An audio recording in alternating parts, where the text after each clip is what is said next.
моноклонално антитяло няма.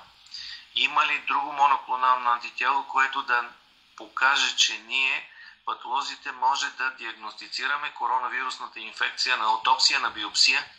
Такова нещо няма. В България ние имаме 3 аутопсии, направени са от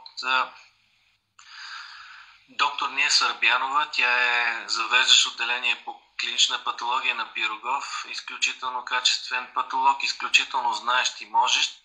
Тя създаде същите въпроси, помолиме в моето участие да задам същите въпроси на експертите от Италия, от Испания, защото там е големия бич, така да се каже. Няма специфични моноклонални, няма нещо специфично. Това, което всички патолози, които са правили аутопсии, е, че няма починал от коронавирус. Повтарям, няма нито един починал от коронавирус. Защо? Нали, всеки един сега човек, който ме слуша, ще каже, това нещо не е добре.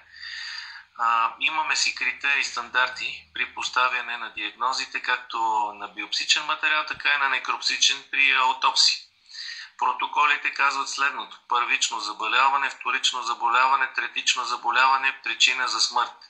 Когато кажем, че пациент е умрял от коронавирус, това означава, че коронавирус е довела до интерстициална пневмония, която в последствие е довела до смърт при отсъствие на други заболявания в други органи и системи. Такова нещо на този етап не е намерено, не е видяно и никой не е докладвал.